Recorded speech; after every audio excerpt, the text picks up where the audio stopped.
Welcome, welcome, welcome to the next iteration of the Temple of Grief. And this one came about for a bit of a strange reason. And I'm going to kind of link it a little bit to just some things I've been watching and seeing and looking at. Because I wasn't sure this week if I was going to be doing a Temple of Grief episode or a Laurel and Skylogs episode. And the dream last night told me what I was going to do.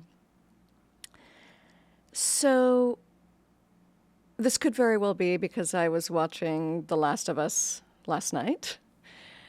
But the dream I had was really the only way I can think of to describe it is that in my dream, it was the MAGA zombie apocalypse rather than the cordyceps zombie apocalypse or whatever zombie apocalypse we're talking about. And the thing that was so, I don't know if I want to say remarkable, but it was certainly something worth noticing. So in this MAGA zombie apocalypse dream that I had, the moments of fear in the dream that occurred were the moments when I made eye contact with someone, and for that split second, I didn't know whether they wanted to kill me or align with me. Because in my dream, everybody had a gun, and there were very few people who were being peaceful, like I tried to be. And so the thing that I thought was so interesting is that we really can't tell just by looking at somebody what their beliefs are, what their ideology is. And one of my jobs that I've been doing is, working in retail. And so it's very interesting for me to also just be seeing people very, very proudly still wearing their MAGA hats or their MAGA shirts or whatever it all is. And to recognize that they're still perfectly proud of that and they still believe it so strongly. And someone was telling me a story this week of an encounter with a group of people where someone just really kind of loudly and unapologetically insisted that the letter T has no place being in LGBTQIA, etc., etc. And of course, this person is not a transgender person.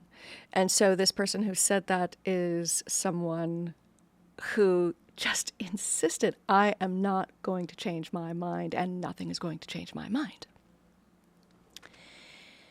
And what that made me think of is when I was probably, 10 or 11 or 12 years old, one of my older sisters, she was a teenager in high school, one of her boyfriends came over, and they were both Mormon, and so they were very much still in the church. And at that point, I think I was already, I don't know if I was out already, but I was certainly questioning. I was questioning from a very young age. I was questioning, WTF is wrong with some things. And we were talking about death and what happens after death, and we were talking about, whether or not one goes to heaven or not, or this or that or the other, or actually Mormons don't believe in hell. Mormons believe that there's just like 7 different levels of hell and 7 different levels of heaven. And so depending on how good you are is, whether you get to go to the highest level. So when we were having this conversation, here's me in my little 11-year-old mind with this teenage guy who thought he really knew everything. And somehow, in my mind, I believed, or I thought, that as soon as you die, things are made clear to you. And he said to me, he said, it's not like as soon as you die, there's a sign on the way up to heaven that says this is true, or this religion is true, or that's true. And that conversation, from many, many years ago, as brief as it was, it really stuck with me. And recently, I've mentioned I've been watching some of these shows with Mike about some of the paranormal, and I've been watching a lot of material on Gaia, and in particular, the one I was sort of binging this week was one of the series with Daryl Anka, who channels Bashar, an alien entity who specializes in first contact, and the language that was being used, and I totally understand why, but the language that was being used, because this is a being who is trying to help us evolve, and this is a being who is trying to help us reach our highest potential and also not destroy the planet while we're in the middle of it. And so the language is all very much about,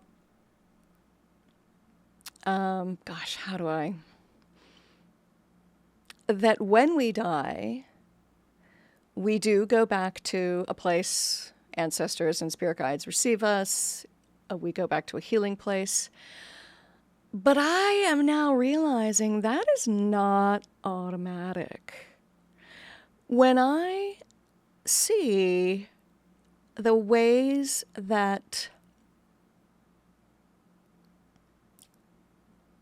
blockages and patterns get stuck and get repeated across generations.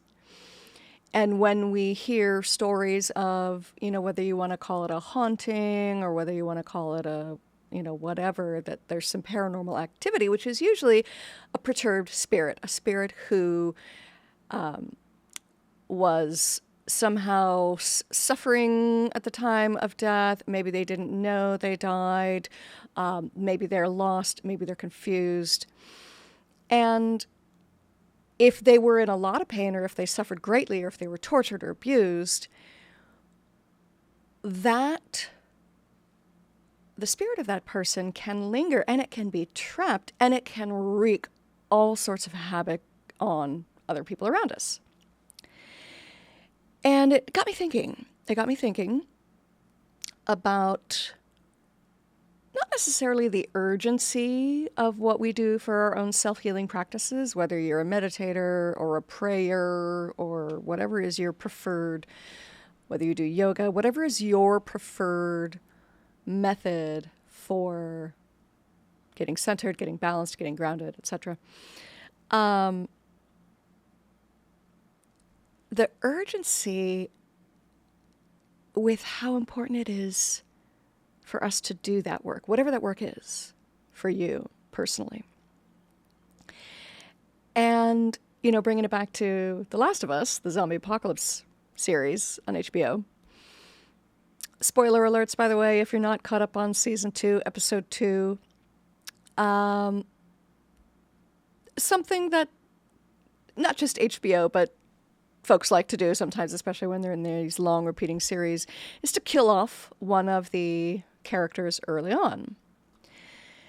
And I have thoughts about that, but I'm not going to go specifically into that. But the thing is, so here's this character, and I absolutely adore Pedro Pascal. He can do no wrong in my eyes. And in his story, in the very first episode, you see that he must have lost his wife. He has no wife, but he has a daughter. And then because the virus breaks out and the military think that his daughter was infected, so they shoot his daughter while she's in his hands. So he has lost his daughter. And when he meets the Bella Ramsey character, he essentially sort of adopts her as his kind of surrogate daughter, replacement daughter. Not exactly, but more or less. So there's his whole journey of trying to resolve the pain of seeing his own daughter be killed right in front of him. And then the way the story goes, he kills some people to save this girl, this daughter. And in season 2, one of the people that he killed in order to save the Bella Ramsey character was the father of another young woman. And so she needs to kill Pedro Pascal's character, which then results in trauma for the Bella Ramsey character, who has already lost everybody else she's ever known. And so it made it so clear how those cycles of trauma can just repeat and repeat and repeat and repeat if we don't do the work on ourselves to heal, to love ourselves.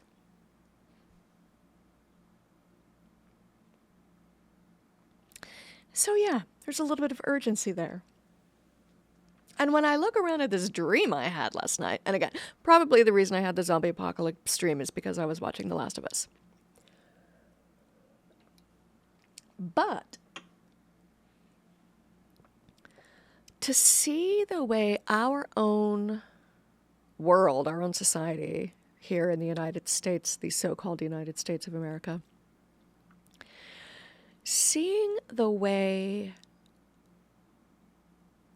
the rabidness of the followers of the whole MAGA phenomenon and the insistence on their beliefs, I look at that and I see, no matter what happens, if these people don't learn how to just be conscious in the world, that's what I'm going to say. I'm not going to say wake up. I'm not going to say, heal themselves. I'm not going to say whatever. I'm just going to say if they don't reach the capacity to be conscious, then no matter what they do when they die, if they are so insistent on that belief system, I'm not really sure that there's any sign that they're going to be able to ascend to the healing realms if they're going to be stuck here in that angst and in that mindset and in that fear and in that hatred. So for me, that's troubling as a compassionate person, because I really, it's no fun to imagine souls stuck and lost forever. Whew. And it's also not fun to imagine what kind of havoc those souls are going to wreak on the rest of us who are still here after they're gone. So what does that mean? What does it say to us? I don't really know. I don't necessarily have the answers. I have questions. I have a lot of questions. I think you have a lot of questions too. And I think that it's important for us to pose those questions to ourselves, to our friends, to our families, to our loved ones, to anybody that is within our sphere that we can reach, that we can grapple. Oh, by the way, noises, because it is finally spring in Erie, Pennsylvania, and we have the windows open. Now, I also, coincidentally, I'm putting this episode out on Friday, and there's a new moon on Sunday. It's a new moon in Taurus, and apparently that new moon is all about finding stability in periods of change. And in my tarot this morning, after my dream, when I was asking, what the fuck is going on with this MAGA zombie apocalypse dream, and I don't remember the details, but the gist of it was was that we are going through a massive change right now, and it's going to feel like the Tower, the tarot card. And yet, what we need to do is to, whatever change that's radical and drastic that's happening outside of us, we need to work on the little changes inside us so that we can navigate that journey, stay as stable as possible, and move through whatever we're moving through. So the good news, in my MAGA zombie apocalypse dream, I did not get shot at or killed. So hopefully that will remain true for the rest of this. And I'm gonna close with a song. And this song is a song that I sing at the beginning of a show I'm going to be performing in June in Prescott, Arizona. So if you are going to be in Prescott, Arizona in June, you should definitely come see Sympathy for Eshu. It's based on we kind of did a riff off of the Rolling Stones, Sympathy for the Devil, only it is an homage to the trickster figure Eshu from the Yoruba cosmology. And so I'm going to sing that song in a second. But I wanted to just sort of, I don't want to make it a long one today, because honestly, I was outside so much of today. It is so beautiful. We've got tulips blooming in the garden. The sun is shining. The breeze is beautiful. So I was like, I am not going to be in the podcast studio too much. I'm going to be outside. And I hope you are too. I hope wherever you are finding ways to just be connected to the earth, get outside, enjoy the weather. So the question I want to pose to you before I sing the song is, how can you and I and we and all of us gently and lovingly and compassionately reach the people around us, just to help ensure that everybody has as much of a positive flow toward their highest evolution as they can. Because, a lot of crazy shit's happening, and I'm just here for it, and I'm going along with the ride, and so far we're doing okay. So yeah, the MAGA zombie apocalypse is just about here. I want us all to be safe. And so I'm going to end with this song for my show, Sympathy for Eshu, because Eshu is the master of lies, and he exposes the truths, the deeper truths, by telling lies. So this is an old traditional, well, it's Western, but it actually was co-opted from a Native American song, as I found out. And it's called Red River Valley. So here's my thoughts for you on the new moon in Taurus, which is all about stability during change. Come and sit by my side. I'm going to start that over.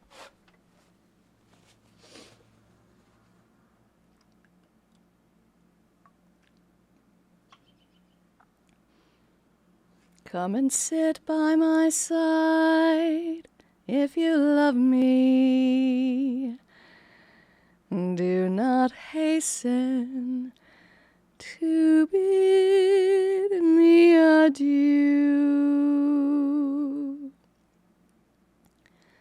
but remember the Red River Valley and the cowboy who loved you so true.